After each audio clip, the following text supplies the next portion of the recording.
¿Qué tal amigos? Bienvenidos a Escuela Sabática Universitaria. Es un gusto acompañarte en esta media hora. Mi nombre es Jason Hernández. Sabes, cerca de donde vivo existía antes un restaurante muy bueno que hacía de los mejores platillos de la región.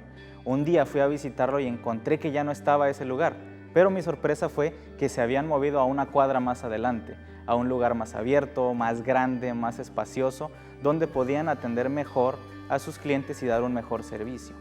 En la tierra se construyó un santuario terrenal. Sin embargo, no era el santuario verdadero. ¿Qué quiere decir esto? Que Cristo en el cielo tiene un santuario mucho mejor donde ministra para cada uno de nosotros. Bienvenido a Escuela Sabática Universitaria. Recuerda visitar nuestra página de Facebook y comenzamos.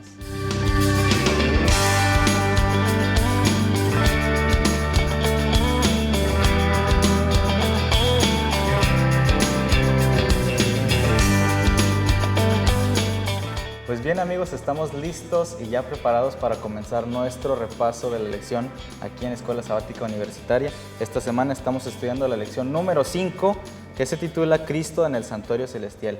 Y me encuentro con 3 amigos muy especiales que estudian aquí en la universidad y vamos a pedirles que se presenten. Bueno, mi nombre es Yamiro Hazel. Estoy estudiando medicina aquí en Montemorelos. Originalmente estoy en una isla muy hermosa que se llama Curazao. Bienvenido, Yamiro. Gracias. Yo soy Seila Naraí Mijangos Albores, estudio químico clínico biólogo y soy del hermoso estado de Chiapas. Muy bien, bienvenida. Gracias. Por acá. Hola, ¿qué tal? Mi nombre es Jesús Gutiérrez Bolaños. Estudio la carrera de Teología y soy originario de la Sultana del Norte de México, de Monterrey, Nuevo León. Muy bien, amigos, bienvenidos. Gracias por acompañarnos en este repaso. Y antes de comenzar, vamos a pedirle a Jesús que nos acompañe con una oración. Vamos a inclinar el rostro para orar. Padre nuestro que habita en las alturas de los cielos, santificado y glorificado es su nombre. Señor, en esta hora estamos agradecidos con usted por la bendición que nos permite estar en este lugar. Amén. Para poder repasar, Señor, la lección tan importante que usted nos ha revelado, que usted nos ha enseñado esta semana, rogando que la misma inspiración que reveló de manera especial esa doctrina nos pueda iluminar en esta hora y que nosotros podamos encontrar el mensaje central que usted nos quiere enseñar. Amén. Se lo rogamos humildemente en el nombre de Jesús. Amén. Amén. Muy bien, vamos a entrar de lleno porque el tiempo se nos va. Filipenses 2, 9 y 10, que es el texto de esta semana. Vamos a darle lectura por ahí, no sé si Yamiro lo tienes por ahí. Sí, aquí lo tengo. Y dice lo siguiente: Dios también le exaltó hasta lo sumo y le dio un nombre que es sobre todo nombre, para que en el nombre de Jesús se doble toda rodilla de los que están en los cielos, en la tierra y debajo de la tierra. Muy bien, muchas gracias. Encierra una verdad muy importante para nosotros, que Cristo es nuestro Señor y a Él debemos la honra y la gloria. Pero, ¿a qué se refiere esto? Si estamos hablando acerca del santuario celestial, esta temática tiende a ser muy difícil, a veces compleja, la dejamos de lado y decimos, no, después vamos a estudiar esto, vamos a estudiar cosas más sencillas. ¿Por qué es tan importante para nosotros como hijos de Dios conocer cuál es la función de Cristo en el santuario, o el santuario en primer lugar? De hecho, para mí, cuando me bauticé, era muy difícil de entender lo que es la temática del santuario, porque tiene muchos símbolos y a veces me parece un poquito complejo. Exacto. Pero al entrar en la palabra de Dios, al estar estudiando, vas a ir realizando que el santuario es prácticamente el plan de salvación que Dios tiene preparado para nosotros. Muy bien. Y vas a ver el significado de Jesús, qué tan importante es Jesús en nuestra vida, e igual para nuestra salvación. Exacto. Y sabemos, quienes tenemos un poco de conocimiento acerca de las Escrituras, que hubo un santuario, ¿no?, en la tierra. Sí. Sin embargo, ya no existe ese santuario y existe uno en el cielo, que siempre ha existido, que siempre ha estado. Vamos a meternos un poquito más en el tema. Okay. Vamos a hablar de Cristo ahora. ¿Cuál era la condición de Cristo en el cielo? Y quiero pedirles, vamos a buscar unos textos bíblicos por ahí.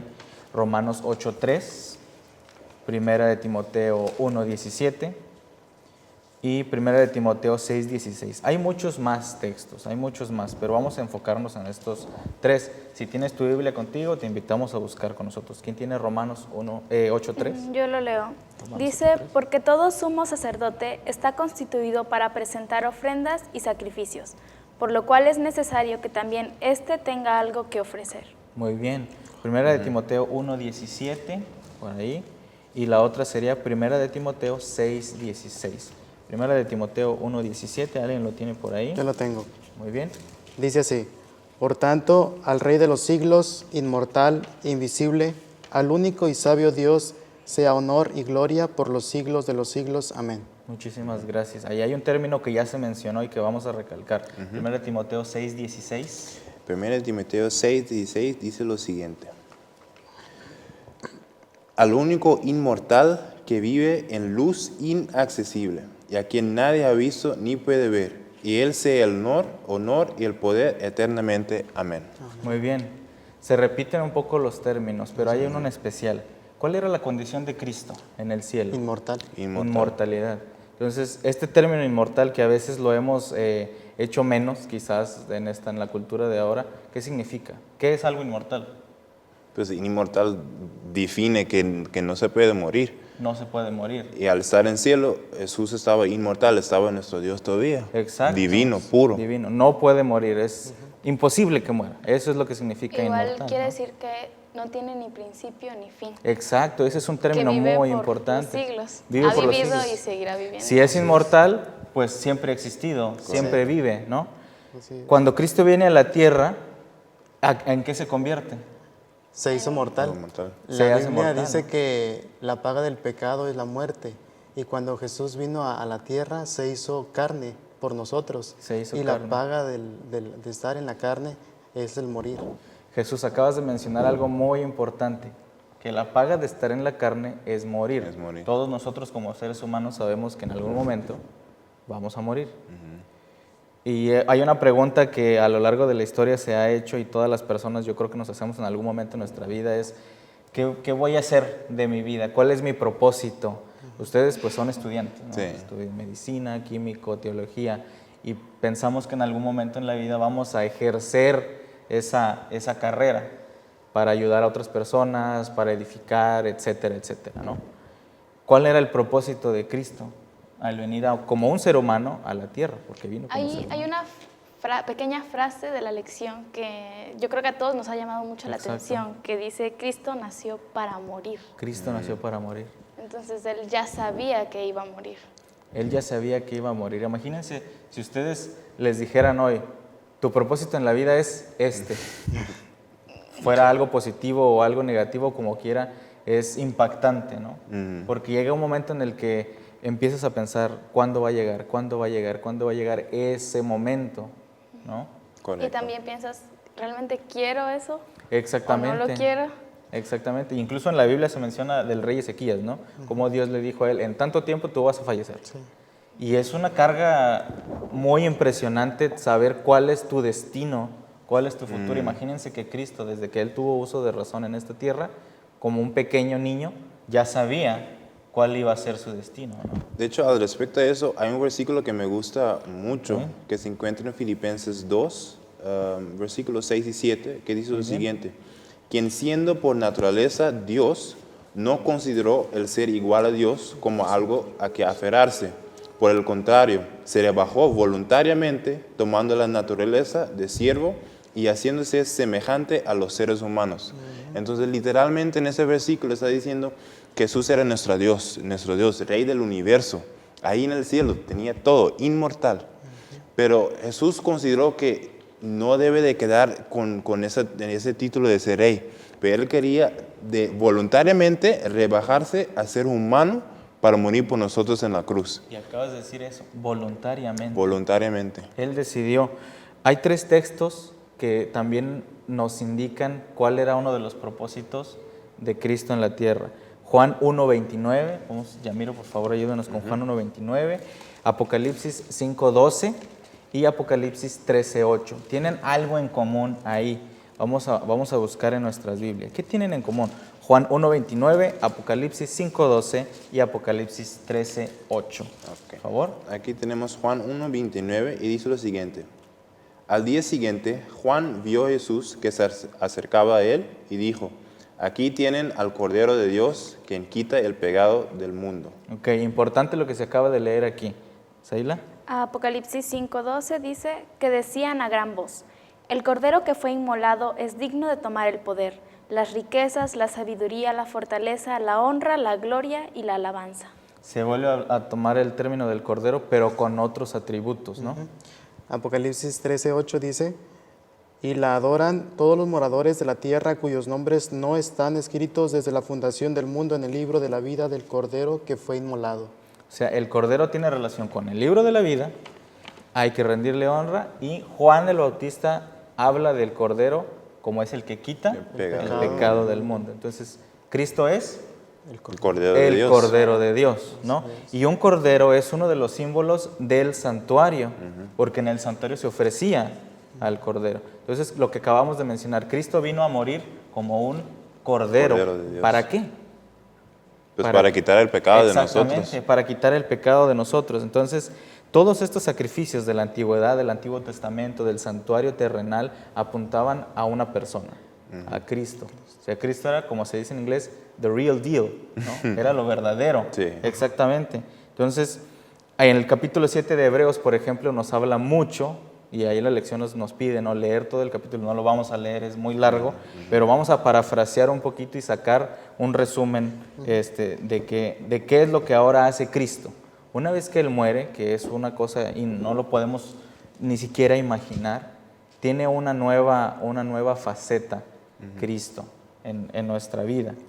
El Cordero debía morir para el perdón de los pecados, pero dentro de todo este ritual del santuario había más elementos, Correcto. ¿verdad? Entonces Cristo toma ahora otro rol, otro papel dentro del plan de salvación.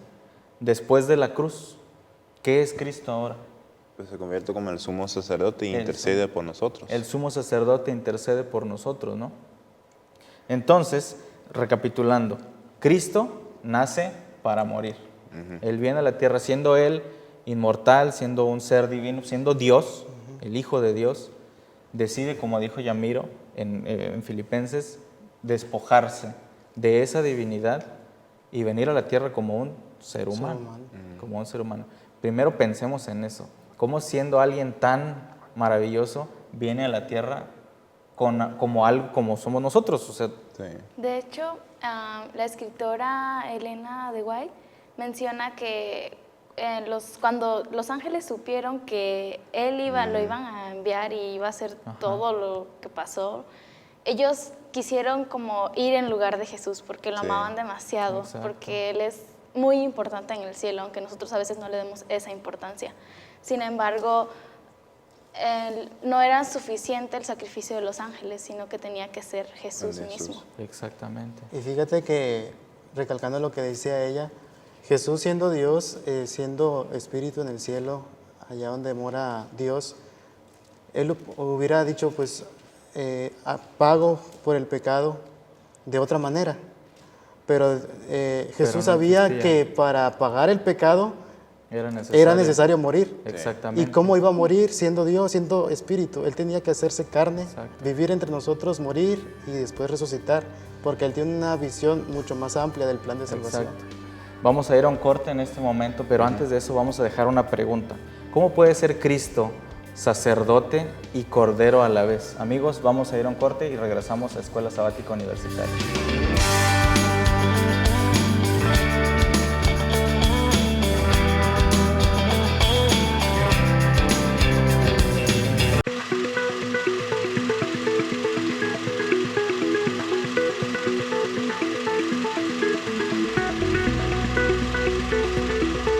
Hola, bienvenidos a un capítulo más de Hablemos en Corto.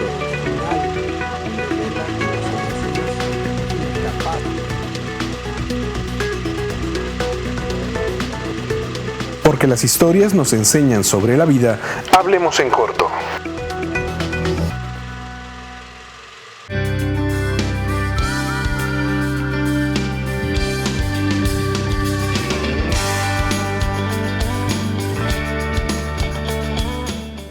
Amigos, ya estamos de regreso a nuestro repaso de la lección aquí en Escuela Sabática Universitaria y dejamos una pregunta. ¿Cuál fue la pregunta? ¿Cómo puede ser Cristo al mismo tiempo Cordero y sumo sacerdote?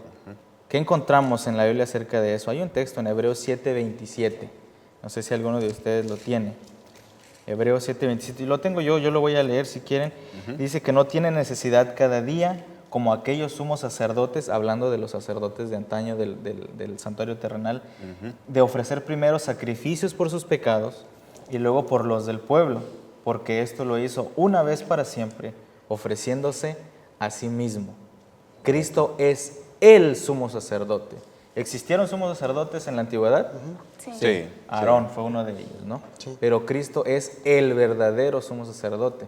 Podemos volver a decir que es the real deal. Él es el verdadero. Todos los sumos sacerdotes de la tierra tenían que purificarse primero ellos. Por siendo humanos pecamos, ¿no? Y Correcto. necesitaban purificarse para poder entrar a la presencia de Dios. Pero Cristo no necesita de eso. ¿Él pecó? No. No, Cristo no pecó. Siendo hombre, no pecó. Entonces, eso es lo que nos ayuda a entender cómo no necesita purificarse. Entonces, una vez se hace este sacrificio y ahora después de que Él resucita, pues la sangre por sí sola no se mueve. No. Alguien necesitaba llevarla dentro a la presencia de Dios. ¿Y quién puede hacer eso? Jesús, Cristo. Jesús, ¿no? ¿Verdad? Así es. Solamente Cristo. Entonces, ¿se conforma Cristo con solo morir por nosotros? No. No. No, aunque era una de las expresiones máximas, ¿no? De su amor y del amor hacia Dios, de Dios por sus hijos, no se conforma con eso. Él es quien lleva la sangre. Algo muy interesante que podremos ver cuando estamos estudiando es que Cristo es todo por nosotros, literalmente. Exacto. Porque Cristo es el que salva, Cristo es nuestro Rey, Cristo es nuestro sumo sacerdote, es el Cordero de Dios, el sacrificio para nosotros. O sea, literalmente cuando estamos hablando de Cristo en nuestra vida, Cristo es todo. Y hay un versículo muy interesante que podemos encontrar en 1 de Juan 5:12 y dice lo siguiente: el que tiene al Hijo, que significa Jesús, tiene la vida. El que no tiene al Hijo de Dios no tiene la vida. Entonces, Exactamente. en la palabra de Dios podemos ver como Dios nos está diciendo que cuando tenemos el Hijo de Dios, cuando tenemos Jesús, que es todo por nosotros en nuestra vida, tenemos la vida. Pero cuando no estamos con el Hijo de Dios, pues no tiene la vida. Entonces ahí podemos comparar y podemos ver de qué está hablando la oración. Como que Jesús es el precursor. Él es todo. Él es el primero, Él es alfa y omega. Así es. Entonces es bien interesante para ver qué tan importante realmente es Jesús en nuestra vida. Exacto. Él es all in one, es todo en uno. Él es sangre, Él es sacrificio, es nuestro Dios, es nuestro Redentor, nos salva, es nuestro sumo sacerdote. O sea, nada se escapa de este plan de redención. Vamos a buscar Hebreos capítulo 7, versículo 27, que nos expresa específicamente acerca de esto. Hebreos 7, 27, si alguien lo Yo tiene lo tengo. por ahí. Dice así: que no tiene necesidad cada día, como aquellos sumos sacerdotes, de ofrecer primero sacrificios por sus propios pecados y luego por los del pueblo, porque esto lo hizo una vez para siempre cuando se ofreció a sí mismo. Yo leí también hace rato ese texto, pero quiero recordar algo de aquí. ¿Necesitaba Cristo para sí mismo su propia sangre? No. No. No. Entonces nos damos cuenta de cuán dadivoso es Él. Él derrama su propia sangre aún sin Él necesitarla, porque no era para Él, era para nosotros. Sí. Entonces Él da todo. En Hebreos 6, 19 y 20, y ahí sin salirnos del mismo libro de Hebreos, de la misma carta a los Hebreos, hay otros términos muy importantes que ya Yamiro nos hizo favor de mencionar hace un momento. ¿Qué dice Hebreos 6, 19 y 20? Dice, la cual tenemos como segura y firme ancla del alma, y que penetra hasta dentro del velo, donde Jesús entró por nosotros como precursor, hecho sumo sacerdote para siempre, según el orden de Melquisedec. Hay dos términos ahí, muchísimas gracias. Uno es que en el versículo 18 se menciona y se corrobora en el 19, la esperanza. La esperanza. El hecho de que Cristo hubiese venido nos da esperanza segura, es lo que dice el texto. La tenemos como segura, de que el Padre, al llegar Cristo, lleva la lista de nombres y entonces el Padre nos puede ver a través de Cristo. De hecho, la escritora Elena de White igual menciona que parafraseando, cuando Cristo se presenta ante el Padre, presenta sus manos que están con las cicatrices. Exacto. Y dice los nombres, por ejemplo, Seila pecó, pero aquí está su paga y ya está salva por mi sacrificio. Entonces es algo impresionante que Él cómo nos ama y cómo nos tiene presentes y cómo a pesar de que no lo merecemos, Él da todo, dio todo por nosotros. Y ahí se comprueba que Cristo nos conoce por nombre y por nombre nos va a llevar ante el Padre, ¿no? Sí, fíjate, esto cobra sentido en el día, que eso lo vamos a ver al final de esta lección, el día de la expiación. Esto cobra sentido en el pueblo de Israel, cuando el sumo sacerdote rociaba la sangre en el velo. Dice la Biblia que él veía por fe a través del velo al lugar donde Jesús estaba, donde la presencia de Dios estaba, en el lugar santísimo. Y esa misma esperanza es la que Jesús nos aviva. Esa esperanza de que nosotros, cuando lo aceptamos, es como si estuviéramos rociando la sangre de Jesús en el velo. Exacto. Pero la esperanza es de que Jesús está del otro lado. Pero un día vendrá, se va a descorrer ese velo y vamos a estar con Él para siempre. Ya no hay separación, ya no hay algo que nos impida ver a Dios. Cristo ha abierto eso. Y eso es algo muy, muy impresionante, y que nos debe llenar de humildad en primer lugar, de reconocer que por mis propios méritos jamás. Solamente a través de la sangre de Cristo. Tenemos un acceso VIP, por así decirlo, ¿no? Tenemos nuestro pase ahí. Pero como cristianos, muchas veces en esta naturaleza pecaminosa que tenemos y que lamentablemente nos toca sufrir, podemos volver a caer, ¿no? No sé si ustedes han pensado o se han conocido de personas que creen que por seguir a Cristo o por aceptar el mensaje, ya, salvado, o nada me va a pasar, o todo tranquilo, cero tentaciones, o si las tengo, pues no pasa nada. Podemos volver a pecar. Y ahí es donde el Espíritu Santo, y no sé si a ustedes les ha pasado, a mí me pasa como persona, ¿qué hace el Espíritu Santo? Nos habla, ¿no? ¿Cómo se llama eso? La conciencia. De hecho, cada día es como un nuevo reto, una nueva batalla que se libra cada mañana de decisiones. Toda la vida se trata de decisiones y decidir qué rumbo tomar. Y pues yo en lo personal muchas veces termino tomando las incorrectas. Exacto. Pero pues tengo la esperanza, como tú decías, de que Dios me perdona cuando yo voy humildemente ante Él y le pido perdón por todo lo que hice. Y esa también es otro punto de la esperanza de la que nos habla la lección. Cuando el sacerdote llegaba ante la presencia de Dios, el sumo sacerdote, él llegaba cada año. ¿Por qué? Porque el pueblo de Israel siempre pecó, como ustedes han comentado. Nosotros, aunque caigamos, tenemos la fe de que Dios nos perdona, de que la esperanza es de que cuando el sacerdote salía, el pueblo estaba tranquilo, estaba en paz porque sabía que sus pecados habían sido perdonados. Pero había veces que el sacerdote no salía. Jesús murió una vez y para siempre, y la lección nos habla de una eterna redención. La redención que Él, una vez y para siempre. Tenemos la esperanza de que si tenemos fe, ese sacrificio va a ser aceptado. No por nosotros, sino por Jesús. Y con esa esperanza y esa salvación, siempre debemos de tener en cuenta que la salvación es regalado. O sea, con la fe podemos obtener lo que es la salvación. Y es muy fácil, de hecho, nada más tenemos que obedecer a Dios y pues tener fe, ¿verdad? Pero a veces cuando nosotros estamos en la vida podemos equivocarnos. ¿Por qué? Porque nosotros decimos, pues la salvación es fácil, pues Dios me ama, puedo hacer lo que quiero.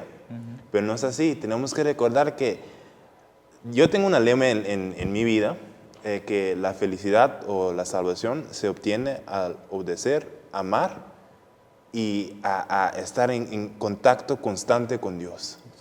Entonces, cuando nosotros queremos obtener esa salvación a través de la fe, como Celia ya mencionó, cada día debemos de estar en contacto con Dios. Cada día, es una batalla literalmente cada día. Es no nada más, ok, estoy salvado y ya, eso es todo. No, es vivir con Dios todos los días. Todos los días es decidir, como tú mencionabas, Seila, todos los días hay decisiones que tomar y Satanás no descansa. Él está ahí, poniendo tentaciones. Y más contra el pueblo de Dios. Exactamente, más contra quienes profesamos seguir a Cristo. Entonces, no va a descansar nunca. Y si hoy no caes, mañana de seguro, o al rato, y siempre está. Entonces, ahí urge la necesidad.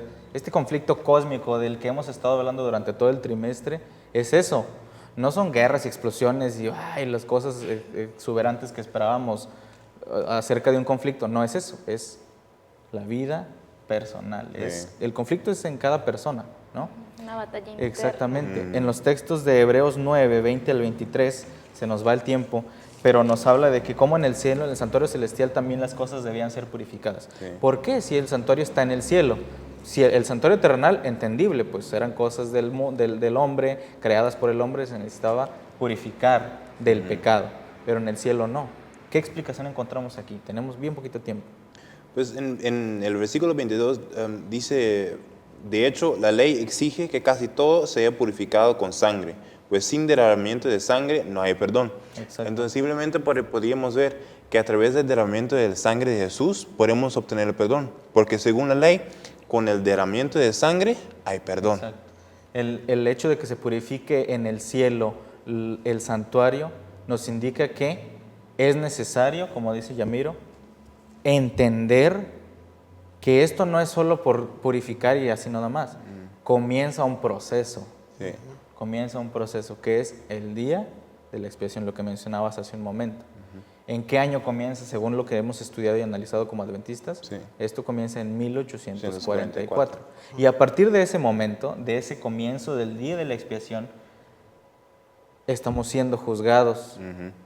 Y eso es interesante, o sea, estamos en una batalla, estamos en un juicio y hay que comprender que si queremos que nuestro nombre esté ahí, que sea mencionado en el libro de la vida, debemos aceptar y reconocer que el arrepentimiento es crucial Sí. a través de la sangre de Cristo. Y tú mencionabas eso hace un momento. No es por mis méritos, no es por lo que yo pueda hacer, es que necesito a Cristo en mi vida, ¿no? Yo creo que una pregunta buena para concluir sería, ¿cómo debemos de vivir ahora nosotros que sabemos que estamos en medio de un juicio? De tal manera que podamos estar seguros de que nuestro nombre está escrito en el libro de la vida. El tiempo de gracia se está terminando Sí. y estamos viviendo en eso, ¿no? Y entonces es urgente arrepentirse. Es más fácil perderse, es más difícil perderse, perdón, que salvarse. Sí. Amigos, ha sido un gusto que nos hayan acompañado en este repaso de la lección. Hemos repasado cosas muy, muy interesantes. Y a ti que nos estás viendo a través de tu dispositivo, de tu pantalla, no te vayas, quédate con nosotros. La próxima semana tendremos otro repaso. Visita nuestra página en Facebook y que Dios te bendiga.